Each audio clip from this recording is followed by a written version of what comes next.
নমস্কাৰ মাননীয় অসমৰ মুখ্যমন্ত্ৰী ডক্টৰ হিমন্ত বিশ্ব শৰ্মা ডাঙৰীয়ালৈ ইংৰাজী নৱবৰ্ষৰ শুভেচ্ছা জ্ঞাপন কৰিছো।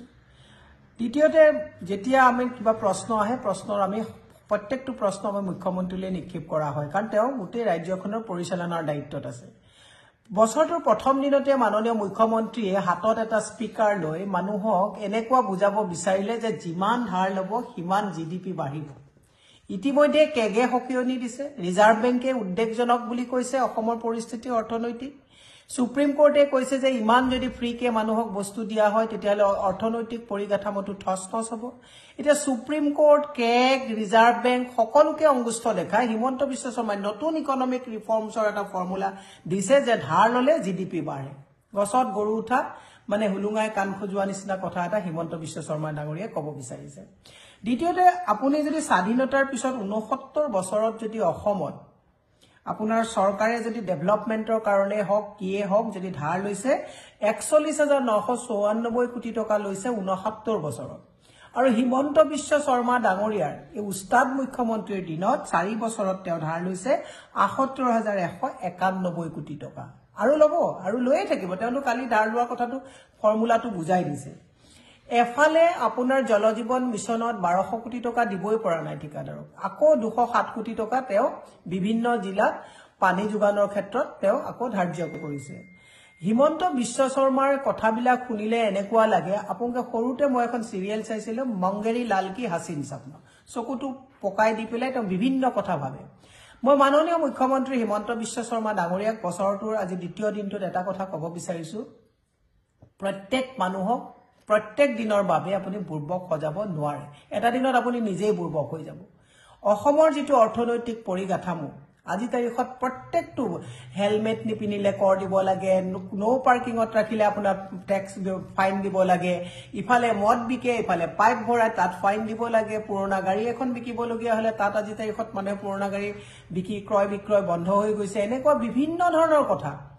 বহু মানুহে সচ্ছলত আপুনি যাব নিজৰ ন্যায্য প্ৰাপ্যৰ কাৰণে দাবী কৰি তেওঁলোকে প্ৰতিবাদ কৰি থাকিবলগীয়া হৈছে। গতিকে হিমন্ত বিশ্ব শৰ্মা ডাঙৰীয়াক মই এটা কথাই ক'ব বিচাৰিছো, আপুনি মানুহক যিটো বুৰ্বক বজাই সুপাৰ উত্তম মুখ্যমন্ত্ৰী হ'ব বিচাৰিছে, আপুনি ভাবিছেহে যে আপোনাৰ চাৰিওফালে এটা বেষ্টনীত আগুৰি থকা মানুহখিনিক লৈ আপুনি নিজকে সুপাৰমেন বুলি ভাবিছে। কিন্তু অসমৰ কিন্তু যিখিনি গুণী জ্ঞানী যাৰ অৰ্থনৈতিক কথাটোৰ প্ৰতি অলপ বোধগম্য থকা প্ৰত্যেকজন মানুহে কিন্তু আপোনাৰ এই ভেলকিবাজি কথাবিলাকক কিন্তু গৰিহণা দিছে। মই সেয়ে আপোনাক অনুৰোধ জনাইছো এনেকুৱা ধৰণৰ অৰ্থনৈতিক ৰিফৰ্মছৰ যিটো ন্যূনতম মানে যিখিনি মানুহৰ জ্ঞান সেই জ্ঞানখিনিক যাতে আপুনি অংগুষ্ঠ নেদেখুৱাই ধাৰৰ ওপৰত ধাৰ লৈ অসমখনৰ যুৱ প্ৰজন্মক কুঙা নকৰিব, মাতৃ সমাজক পাকঘৰত যাতে আপোনালোকে কুঙা নকৰে, ভৱিষ্যত অসমখন যাতে আৰু ধাৰত পুত খুৱাই পেলাই যাতে আপুনি আপোনাৰ নিজৰ ঐশ্বৰ্য বিভূতি বৃদ্ধি কৰি আমাক যাতে ধাৰত পুত খুৱাই থৈ নাযায়। নতুন বছৰত মা কামাখ্যা আপোনাক সুমতি দিয়ক যাতে আপুনি এনেকুৱা বুৰ্বক আৰু আমাক নসজায়। সেয়ে মই আপোনাক কৈছো, আপোনালোকে বহুত পাতিছিলে, এই বিহু পাতিছিলে ন, বাছৰ মালিকে এতিয়াও পইচা নাপালে। এই কথাবিলাক মনত ৰাখিব। এনেকুৱা বিভিন্নটা উদাহৰণ আজি নতুন বছৰতে মই আপোনাক গোটেই কথাখিনি ক'ব বিচৰা নাই, কিন্তু এটা কথাই কৈছো যে আপুনি হাল এৰি যে শিয়াল খেদা মুখ্যমন্ত্ৰী বুলি মই সদায় আপোনাক কৈ আছো, আপুনি আচল কামবিলাক বাদ দি প্ৰডাক্টিভ এণ্ড নন প্ৰডাক্টিভ আপুনি যিমান ধাৰ লৈছে নন প্ৰডাক্টিভ কামত বেছি আপুনি খৰচ কৰিছে। আমাৰ যিখিনি আছিলে কংগ্ৰেছৰ দিনত মাননীয় তৰুণ গগৈ ডাঙৰীয়াই 10,000 কোটি টকা ধাৰ থওঁতে আপুনি একদম ইমান আস্ফালন কৰিছিলে যে শেষ কৰি গ'ল।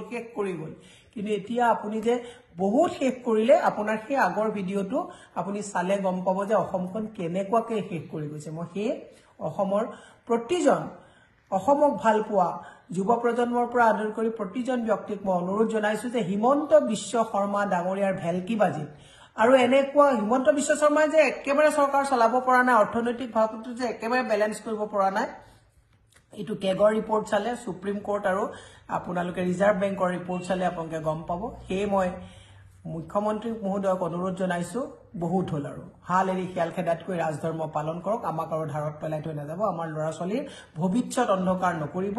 স্কুল কলেজটো বন্ধ হৈছে, নকৰিবৰ কাৰণে আপোনাক অনুৰোধ জনাই পুনৰ নতুন বছৰটোত যাতে আপুনি ভেলকিবাজি আৰু এনেকুৱা 2 নম্বৰী কথাৰে যাতে মানুহক আভুৱা নকৰে তাৰ কাৰণে মই আপোনাক আহ্বান জনাই পুনৰ নতুন বছৰৰ শুভেচ্ছা জ্ঞাপন কৰিলো। ধন্যবাদ।